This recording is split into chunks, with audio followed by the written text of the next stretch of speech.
Welcome to the Succeed Against the Odds podcast. My name is Francesca Anastasi, also known as Sabea. I'm a multi-passionate entrepreneur. I'm your host and mentor. And each week we bring you an inspiring person, an expert, or message, and some behind the scenes to help you ignite and unleash your potential. Thanks so much for listening.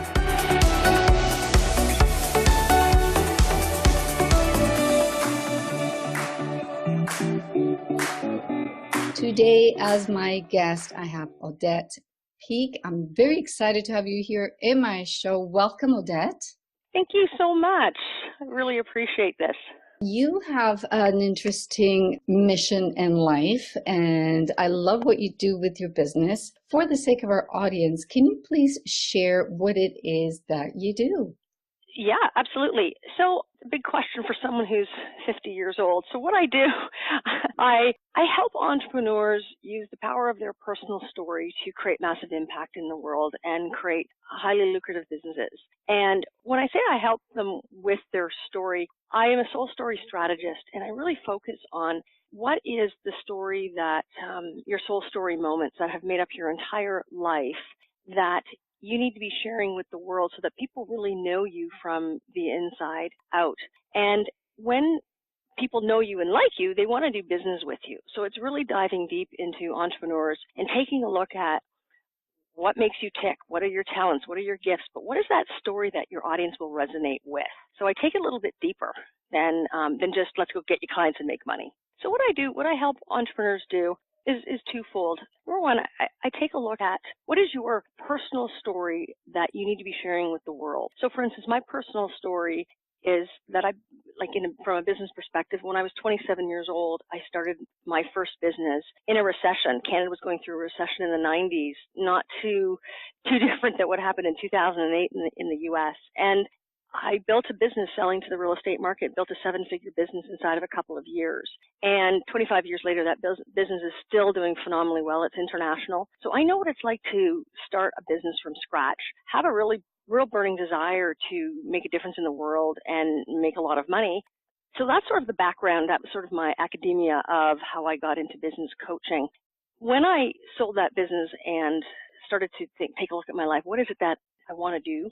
I was 38 at the time, single. I had two little kids. It was a pivotal point in my life thinking, okay, I made money. Now I want to make a difference. And I started to go down that path of what is my deep burning desire to help people in the world? What's my mission? What's the impact that I want to leave in this world? And a few years later, I turned to coaching, started a coaching business. And this is where the story comes into play. The moment I decided to take my business, to start another business and a coaching business, which is really all about you, I looked at all the skills. I thought, okay, I know how to build a business. I know how to be successful. I know how to run a household and be a mom and a single mom and still have a business. So I embarked on a business coaching, purely just helping people with mindset, marketing, money, how to get clients, how to speak, how to attract people online, all of that stuff. And what I didn't do was share my story. I refused to tell people the vulnerable bits about me because I was too scared, thinking that people wouldn't resonate with that. And the moment I started to share my story, and I had to hire someone to help me pull that story out of me and then give me the courage and the strength and the strategy on how to share it, that my business started to grow and my life started to expand. And my story is that as soon as I went full-time in my coaching business, my partner, we had a blended family relationship with 5 kids. He had said to me, hey, you know what? This isn't going to work out. You got to move out. We had moved into his home. And I'm like, I just started a business. Now what am I going to do? So a month after that, both of my parents got really sick because my parents were in their 80s, and they both died within 2 months of each other. Oh, my goodness. And yeah, it was a really tough time. Yeah, that would be. That's oh my goodness, it's like one thing after another, and that the loss of one parent is enough, and then you have this was just within months, just both of them. Oh yeah, I was almost exactly 2 months apart. Wow. And somewhere in that sea of chaos, I woke up one morning. I went to bed feeling, kind of crappy, but not too bad. But I woke up and I had absolutely no feeling or movement in my arms or in my hands. I had developed an acute paralysis that, from the stress, that literally rendered me paralyzed, and I was like that for 18 months. So here I am with a brand new business. We had the weekend that we had the funeral service for my mom was the same weekend that I moved out of the family home with my 2 teenage daughters to a new city. And I'm like, what am I going to do now? My parents have passed away. My relationship is gone. I'm in a new city. I have a new business, and I can't move, like literally. And my daughters would have to help me get up in the morning. And at the time, they were, I think, 13 and 15. Mm-hmm. So, but I didn't want to share that story because I thought people would think that that was a sign of weakness, that, oh my God, we can't have her as a coach because she went through all of that. But I started to share it because it's a part of who I am. And it allowed that space for me to grow as a person, to say, it's okay to be vulnerable. It's okay to have weak moments. And most importantly, you have to share it with other people. So now that I've been sharing it for years, the inspiration and the motivation that people get is that they understand that other people who may look successful on the outside, right? You perceive people and you go, wow, she's got everything, that they went through stuff. And it makes it okay for someone. And so that's why I hone in really around helping entrepreneurs dig deep to find out what their soul story is, and then how to be able to share it with the world so that you build a tribe, you build a following, and people, like I said, when they know you and like you, they want to do business with you. So the story just seems like so overwhelming, all that was going on, like you said, the chaos, losing a relationship, having to move, a funeral, not being able to move, having this business that, it's just like one thing on top of another. So from a mindset perspective, what changed? Because you said you couldn't move for several, like 18 months. So how did that turn around? Was there a lot of mindset around that? Like, can you share more about that? Would you be willing to? Absolutely. I tried a lot of different things. Ultimately, it was, and I say it was just pinched nerves in my neck. But when your nerves get pinched, and it was stress, totally 100% stress related, it's very difficult to unpinch them. And so I was very determined and driven, not like I had just moved, right? So any opportunity that I could to move, let's say when I would feel a little bit better, I would overdo the activities I needed to do. So just as an example, if I felt okay one day, I'd wash the kitchen floors or something ridiculous because I've been thinking, oh my God, I can move, I can actually do, and I want to do this. And then I would just pay for it later. So there was a lot of mindset stuff that was going on around, I'm bad, I'm wrong, what the hell happened to me, I can't do this. But I still did what I needed to do to build my business. And in that first year with everything going on, I still built my business to 6 figures because I started at zero.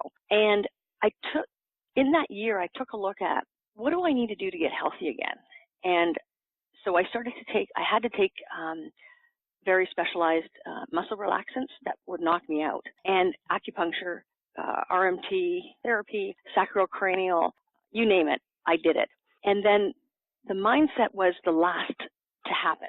And here's why. Because I didn't think that my mindset was the problem. I thought it was, right? I thought it was just my body. And then I realized that there's a link between your thoughts and your beliefs, how you feel about yourself, the self-sabotaging talk, how it was keeping me paralyzed. And so I had hired a business coach by this point, but I hired a mindset coach to help me take a look at the real saboteur was myself and the way I was thinking about my life.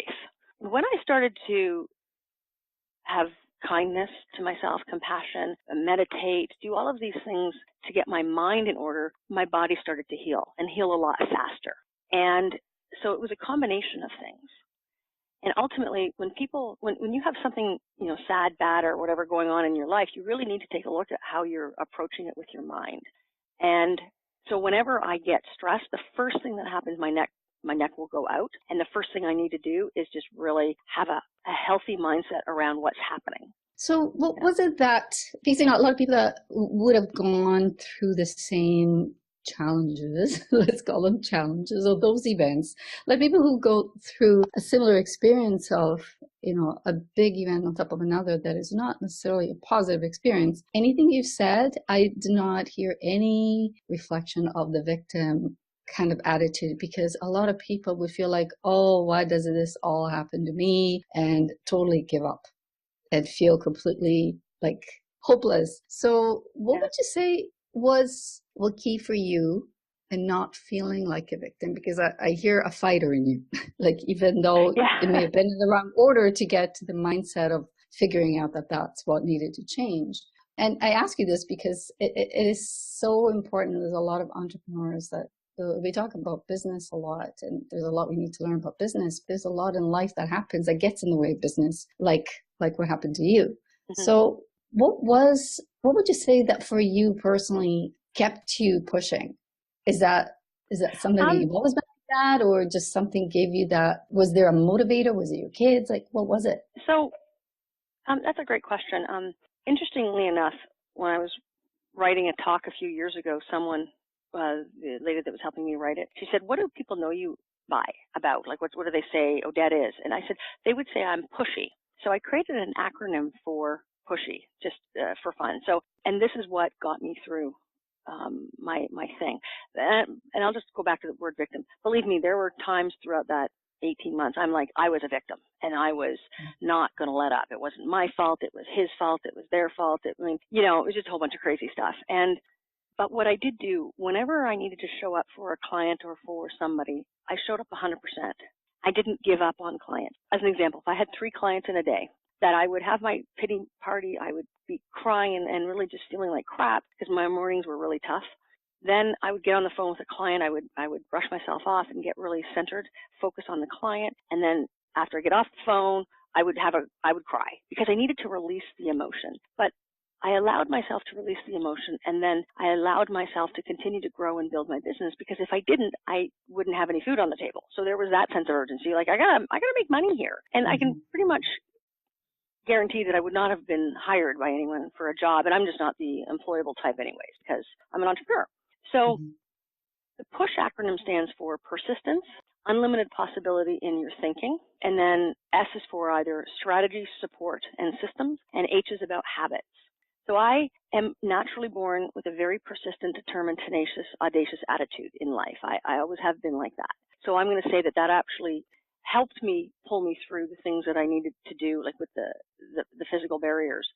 And I'll share a couple of books that were quite helpful for me. But I did what I needed to do from an action perspective. So as an entrepreneur, you need to network, you need to speak, you need to get out of your house and away from the computer. So despite the fact I couldn't really move, I still found myself doing 3 to 5 networking events a week, whether it was 7 in the morning or 7 at night. And I developed a system with my kids to roll me out of bed, get me hydrated, get me fed. I'd wash my hair upside down because I couldn't raise my arms. And driving was brutal, but I somehow managed to drive. And I still did what I needed to do. So I didn't stop. That's part of where a lot of entrepreneurs, fall or fail, is they stop. They stop the action that's going to get them the clients and the money and build business. So I didn't stop the action despite. It just took longer. And so I have 2 daughters. So there was that where it was like, okay, I got kids to feed. This is not about me anymore. This is about them. This is about keeping a roof over our heads. This is about me growing and building a business. So I was able to separate the two. And what really helped me with the victim was the book Radical Forgiveness by Colin Tipping. Hands down, if you get the book even if you don't feel like a victim. And it's about radical forgiveness. It's about really how forgiving the people in your life, but also self-forgiveness. Because we beat ourselves up like no tomorrow, and that's what we need to do. That's amazing. You said so many things in that process. What a great example. I think there's our listeners, if anybody's going through something similar, or even just one of those situations that you just mentioned, that's enough on its own. So Odette, you're a great example of, you can get through anything pretty much. And I think that's the key, is you got to decide what you want. And the very first thing that you do in life, when you get out of bed in the morning, is you got to make a decision. Is today going to be a great day, or am I going to have a pity party today? Is today going to be the day that I just do what I need to do to survive? I've been coaching for a long time, and the biggest hurdle that I see people stumbling or not jumping over is that decision. Is you can decide how many clients you want. You can decide how much money you're going to make. You can decide who you're going to have in your life and who you're not going to have in your life. You decide whether you're going to listen to the naysayers or not, and you can decide how you feel about yourself. And I mean, believe me, there's days I wake up and I go, oh my God, like, I just want to pull the cover over my head. And there's days that I can decide that I can do that and then own that, right? Don't feel guilty about it. So I think especially with women, we decide based on what other people want or need from us, not from what we need or want from ourselves. We often put ourselves secondary. And when we don't, right, we're called a bitch. We're called all sorts of things. And it's I was speaking at an event last night, and there were these three young women. I'm going to guess they were around 25.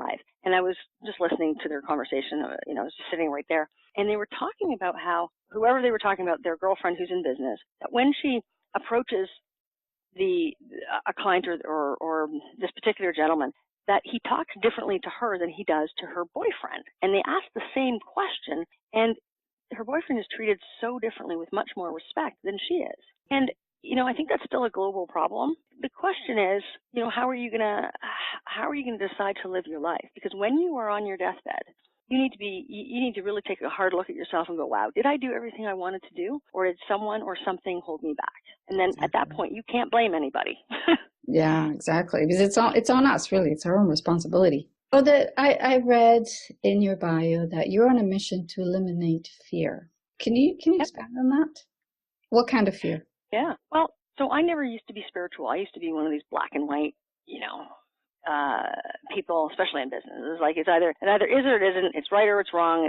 There was no gray area for me. And when I was going through the process of healing, I really had a deep spiritual breakdown. I didn't know what the heck was going on with me because, maybe someone who is spiritual would have figured it out a lot faster than I did. But I was like, something weird is happening to me. And I literally was ready just to give everything up for everything. Just like, I'm done. I'm going to go work at Starbucks, and I am just going to crawl into a place that I don't even have to show up anymore. I had that feeling of there's something missing, and it's a deep, deep missing inside of my soul, but not knowing what that meant. So I started connected with someone who is in the spiritual and energy space, and I'm like, I don't know why I'm drawn to you, but you've got to help me. I was so desperate. I can't even tell you how desperate I was to find out what was eating away at my soul. And so I started to do the work of energy healing and spirituality and meditating. God forbid I could sit still long enough to meditate, and really taking a look inward. And I remember I had this, and I'm calling it a download because that's something channeled through me, and it was this.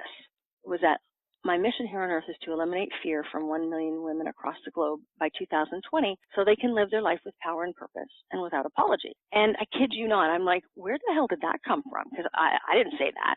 And it was so weird for me. But I thought, I'm going to just sit with it. I'm going to keep it. I wrote it down. And it's interesting. The mission that you're on is comes from the lessons that you need to learn. And I took a look at what I was afraid of. And here I am, Miss Tenacious, Miss Audacious. And I have fear. People would always call me fearless. I'm like, well, I'm not fearless. So that came to me, and that became the reason why I had or why I was going through what I was going through. It wasn't just to give me pain in my life. It was to make me stronger, and dare I say the word better, but make me stronger and able to understand other people's situations where they're in fear. Because let's face it, I had everything all happen at once. You'd think that, there might be a little bit of fear in that. So it taught me a lot of lessons about myself. And I really started to change as a person. And I had a lot of people in my world saying, wow, you've really changed a lot.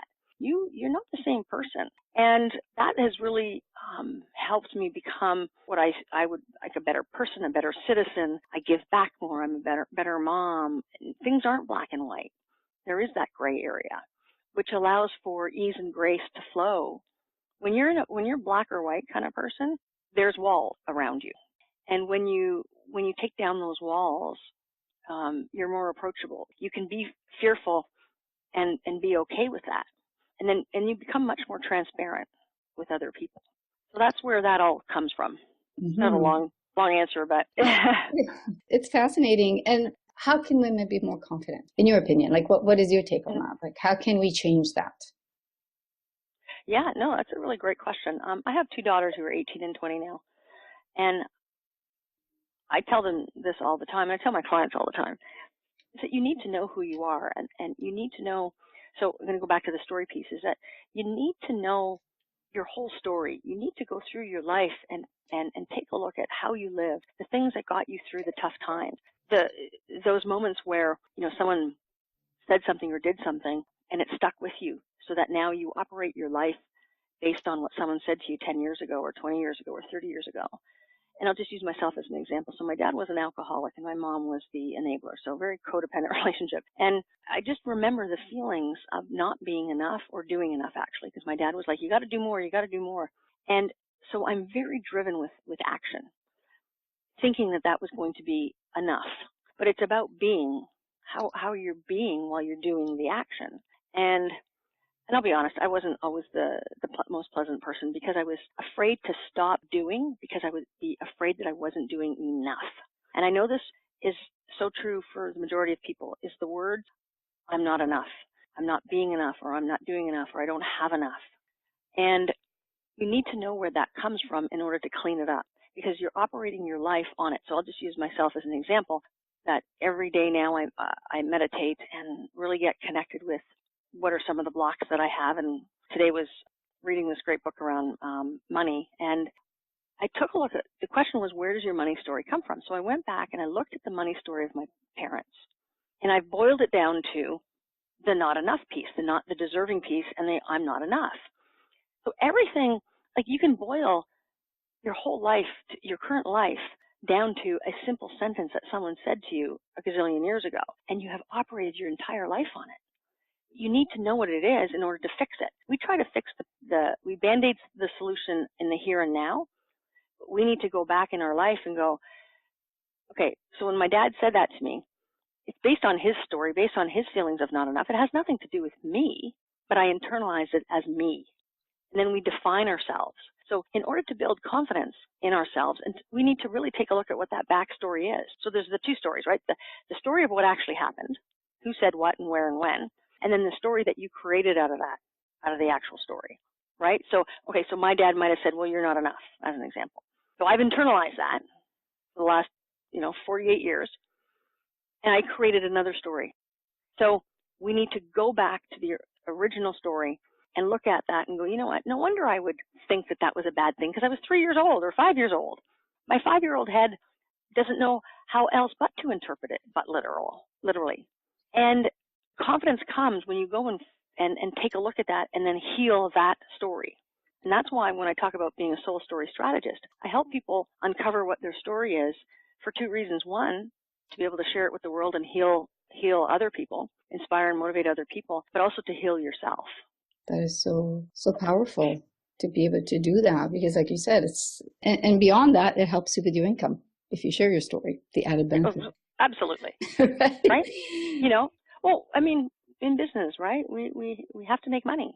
Mm-hmm. And if you take a look at any impact project that's out there, whether it's for animals or for children or for orphans or for homeless people, it requires money. So we all think, a lot of women think we can do it out of the goodness of our heart, but the goodness of your heart doesn't pay for the supplies, right? Mm-hmm. Doesn't pay for the people to go and help other people. It requires money. So that's a mindset shift that really needs to change. I recently heard somebody saying just wanting to make enough to cover your own needs is selfish. And I'm like, well, that is so true. I never heard it put in those terms, but that is so true. So now you have, Odette, you have a gift for our audience, and I really like the name of it. It's How Big Is Your Butt? Can you share what that is about? How did that come up? How did you come up with that? Yeah, for sure. So it's How Big Is Your Butt? Learn the 7 ways that you sabotage your own success. And I remember I was sitting on the couch trying to think, okay, what kind of freebie do I need to give, that I can make that people would really resonate with? And my kids were a lot younger, so I'll say they were 7 and 9 at the time. And for some reason, I remember thinking about high school, my own high school, and thinking, oh my God, how often we cared more about the way that we looked, or I was always a thin person. And I always remember looking in the mirror, right? So I'm 51. We used to wear jeans, first of all, that had no stretch in them, but they had to be super tight. Like you'd lie in your bed and have a coat hanger or something to pull the zipper up. They had to be that tight. And because I was looking at my kids going, wow, you guys got some really super tight pants on there. And I remember always turning around and looking in the mirror thinking, do I look fat? Does my butt look too big? That's how it all kind of, I don't know how that thread started. But, and then I thought, how big is your butt? I thought, oh my God, that just seems like a really great title. But, the play on words. Mm-hmm. And so I came up with the 15 ways that we sabotage our own success. And I narrowed it down to 7. So just a few of them are examples like we compare ourselves to others and find ourselves lacking. Like that's just me to the T, right? I had to really work on that. We feel that we're not good enough, or we think we lack the skills, so we don't even try. And those are just a couple of them. And so when I narrowed it down to the top 7, I have experienced all of them. And then I had to clean it up, right, in order to be able to tell people, okay, so now that you've got it, what do you need to do? How do you fix it? And it's been such a driver for me. And, and it's fun, but it's a fun title, but it's so true. And that's what I love about it. When people download this gift, they're just like, oh my God, I so get it now. Mm-hmm. And I see how silly it is. But so that's the gift for everybody. If they're interested in slaying the saboteur of the I'm not good enough conversation, go to my website, OdettePeek.com. So it's OdettePeek.com. And it's all over my website. And it's just right on there. It says, how big is your butt? You just click on the link and you put in your contact information and you will get a copy of the download. And it comes in the audio and the PDF. Oh, so, cool. Yeah. Yeah, that is awesome. So Odette, well, you've shared so much with us today, like your personal story, not just on the business side, but your personal story, the challenges that you went through when you started your business, your health, one thing on top of another, and how your pushy acronym helped you stay on target and show up when you needed to show up and push through, and still allowing yourself to feel what you needed to feel and process all that was going on. And wow, you do have a powerful story on top of helping people with their own story. And I am grateful that you found the courage to not only seek help, to get someone to help you share your story and show you that would be a useful thing, but that you are actually sharing it. So I am grateful for that, because I know this is one of your missions, to impact. You're a very impactful person just by sharing your story. It's like, wow. I mean, what a great role model, what a great example you are in person. You're not just talking about sharing your story, you're sharing a powerful story of your own. So that is amazing. Thank you so much for that. Pretty remarkable. You speak at events. Do you have your own events as well, or do you just speak at other events? No, I absolutely do. I have a lot of my own events, actually. I'm currently putting together a new event called Speak from Your Soul and Sell in 6 minutes or less. And it's about how to speak from your soul, how to uncover what your story is, and how to speak in front of an audience, and then how to be able to sell. And sell meaning a call to action, where you either drive people to something for free or to a paid program, and how to do that in such a short amount of time. Because the biggest problem that in today's world is distraction and getting attention and then holding attention. And especially with online now, we need to be super impactful, super quick, so that people go, ooh, what was that? I need to know more about her or him.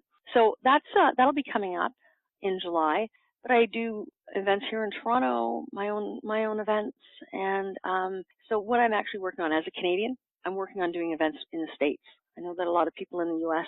don't come to Canada the way Canadians go to the States. So I'm going to be hosting an event in Florida, and I'm just picking a date sometime around July. Ooh, where in Florida? Orlando. And how long is this event in July? 3-day event. So that information will be on your website as well? Yes, I'm just working through some of the paperwork and, getting it ready to go. But I got a webinar coming up shortly, how to make $40,000 in one talk, even if you've never made a dime from speaking before. So I show people how I have made $20,000, $30,000, $40,000 in literally 2-minute talks. And those are all over the city. And as opposed to the fancy keynotes, right? How to really make money just standing up in front of a room at your networking event and making in, whatever, 10, 20, 30 grand. Wow, that's excellent. Yeah. Excellent. Well, thank you so much for being my guest, Odette. This has been absolutely delightful, insightful, and impactful. Yeah, thank you so much for having me. Thank you so much for listening. If you enjoyed this episode, please pass it on, and it would mean so much to me if you would leave an honest review on iTunes. I'd really appreciate it. Till next time, embrace your magnificence.